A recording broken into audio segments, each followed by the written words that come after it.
Hello, and welcome to the Coach Right podcast, where we explore how to turn coaching expertise into published pages. I'm your host, Helen O'Neill, portfolio career specialist, author, and creator of Coach Right, the writing space and program specifically designed for coaches. You can get the episode show notes and your free guide to publishing options at coachright.co.uk. It's time for the next chapter. Welcome to the Coach Right podcast, The Footnotes. I'm your host, Helen O'Neill, and this is episode 25. Today we're delving into a question that I get asked all the time, and a coach who reached out to me recently brought it front of mind. They said, and I am paraphrasing here, I want to create a signature program and write a book that goes with it. But where do I start? Do I write the book first, build the program first? And is it even worth doing both? If that question resonates with you, let me reassure you. This is a chicken and egg situation. There is no right or wrong. What matters more is that you understand how the two things relate to each other, what the benefits of aligning them are, and where the pitfalls are. Because like anything in life, there are pitfalls, and I do like to give you a balanced view. First, let's do a quick terminology check. A signature program is the structured delivery of your core coaching methodology. It's the thing that you're known for. It might be a group program, a one-to-one offering, an online course, or sometimes it's a blend of all three. What it has is a name, a shape, and a sequence of ideas, and provides a container for a transformation. So, for example, my signature program is Coach Right 90, where over a 90-day period, I work with coaches who aspire to write a book. We go from idea to finished manuscript. That's the transformation.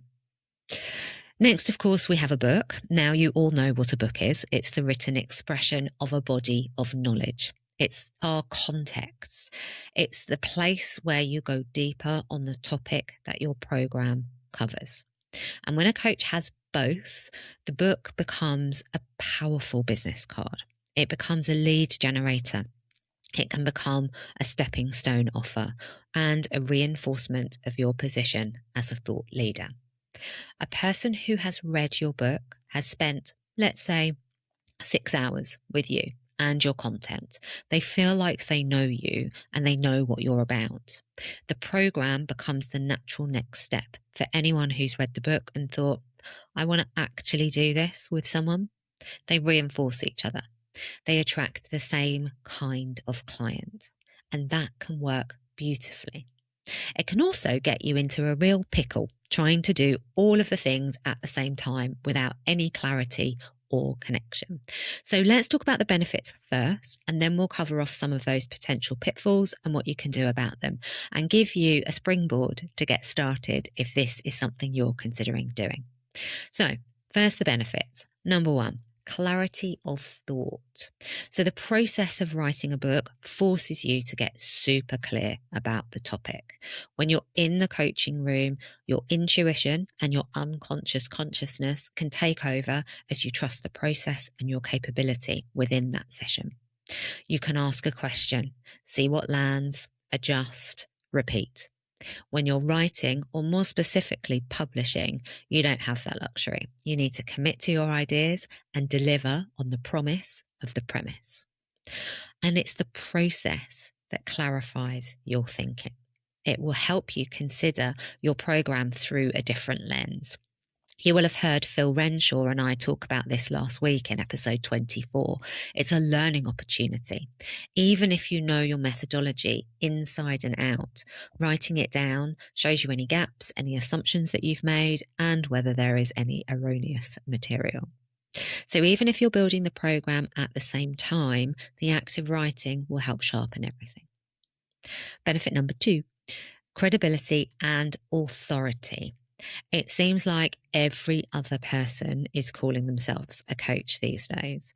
The ICF estimate that there are over 100,000 coaches globally, and that number has increased 13% since 2023. We all know that to stand apart, we need to be accredited, engage in CPD and supervision, but it's not enough. To stand apart, we also need to be thought leaders. A book does that. Being published says to potential clients that you're not only thought deeply about a topic, but that you have something important to say about it. It raises your profile in a way that 100 generic LinkedIn posts won't. And when your book directly reflects your program, it helps to pre-qualify your clients. Your ideal client and your ideal reader are the same person. We'll come back to that idea. Benefit number 3.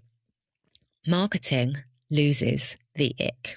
This is my favourite one because I don't know about you, but I feel the ick when I'm selling. I can't bear the auto-generated sales spam we see online. If not now, then when? And you know the thing? Ugh. We train to be coaches, not salespeople. And so it can feel really uncomfortable. And sometimes there's even a values misalignment. A book helps resolve a lot of that. Your content is your book. Your message is your words. You can post on social media about your progress. You can pitch for work with an asset. You can talk on your subject as someone who is sharing ideas, not promoting themselves. That ick disappears. This is why I put written content at the core of my practice. Benefit number 4, income diversification. As we've just said, a book is an asset, and in these days of portfolio careers, it's another way to diversify your income stream. Now, a single book on its own is probably not going to make you a gazillionaire, sorry, but done right, it will earn you royalties consistently over a long period of time. A book doesn't go off, and as part of your ecosystem, it can open doors to speaking opportunities, media coverage, invitations to write for publications, and partnerships with other practitioners. And then, because I like to give you a balanced view, let's talk about the downside, those potential pitfalls, the watch outs, because sadly things can and do go wrong, and forewarned is forearmed. So, pitfall number 1, trying to do both at the same time without a plan. Now, you may have heard me say before that if you want to do all the things, you are going to need a plan. And this is one of those times. Without a plan, you run the risk of doing an awful lot of work and having 2 half-finished things and a whole lot of guilt. If you attempt writing the book and building the program at the same time without a clear structure, with no sense of how they relate to each other, you're very likely to feel like you're task switching constantly and being pulled in 2 directions. And that can be overwhelming. The solution is obvious. Easier said than done. Let's be intentional about how you sequence the work. Many of the coaches that I work with find it works to map the program outline first before writing the book. And then once you know the shape of that transformation you're guiding people through, the book structure often writes itself, because the chapters can mirror each stage of the program and the framework becomes the spine of both things. This works simply because it's familiar. You might not have written a book before, but you've probably written courses and you've certainly written presentations. So you're leveraging something within your comfort zone to achieve something outside of it. Pitfall number 2, the book and the program drifting apart. This is one that no one really talks about because it sort of creeps up on you over time. You write the book, you launch the program in whichever order that happens, and then as you're delivering the program, it starts to evolve, because programs always evolve based on what you learn from your clients as you're delivering it. And gradually the 2 diverge. The book stops reflecting what you actually deliver. And this isn't the end of the world. Books are fixed in a way that a program isn't. And you do not need to go back and do another edition. What we can do is future-proof this at the time of writing. The book is going to be evergreen. The principles, the stories, the purpose within it. The program is the application of those principles, which can and will evolve over time. Pitfall number 3, letting perfect be the enemy of done. Oh, good old perfectionism. I have seen coaches wait years to launch a program because they're still writing the book. I have seen coaches wait to publish the book because the program isn't quite ready. The two things become dependencies on each other and nothing gets out into the world. And of course, you don't need both to be finished before either one launches. A program can exist before the book and vice versa. What matters is that you start, get your offering into the world and keep going. Neither of them are an excuse for procrastination. And pitfall number 4, writing for everyone and reaching no one. Your ideal client and your ideal reader are the same person. They are not everyone. Yes, we can coach pretty much everyone, but we don't market to everyone. And the same is true for a book.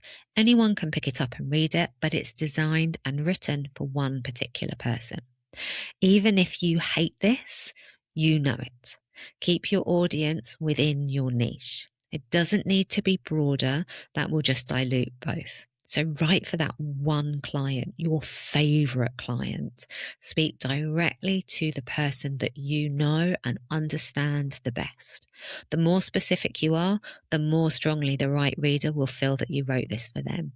And it's that feeling that sells programs. So where do we start? Well, we start by leaning into one of the things that we as coaches are great at: reflection.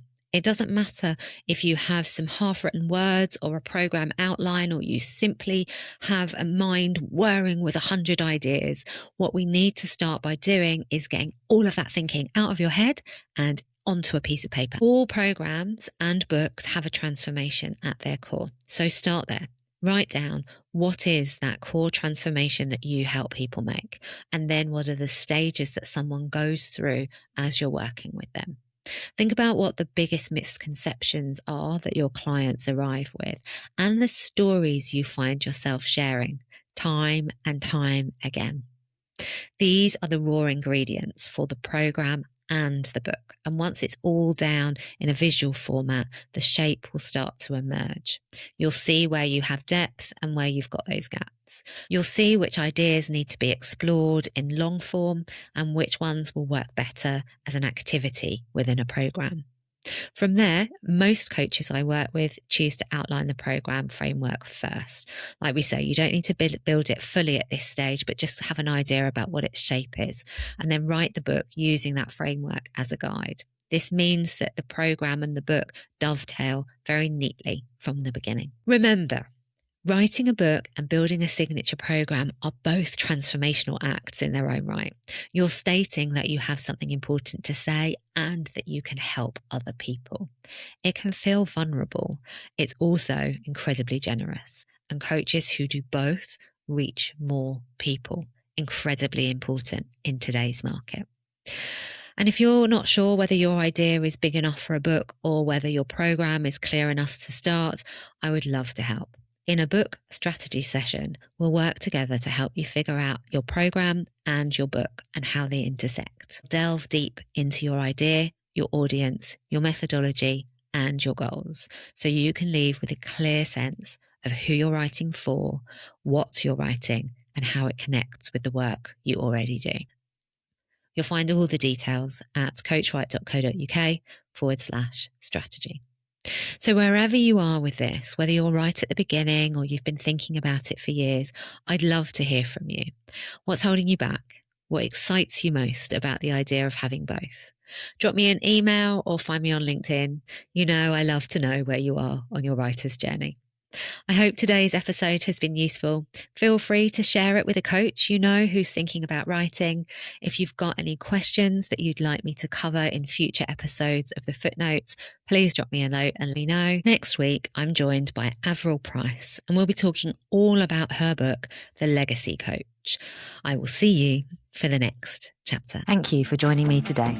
You can get the show notes and your free guide to publishing options at coachwrite.co.uk. Remember to subscribe and leave a review on your podcatcher of choice. Your words can make a difference. A review can too. If you'd like to connect, find me on LinkedIn, O'Neill Helen. That's O'Neill, ONEILL, or on Instagram at coach_right. I'll see you for the next chapter.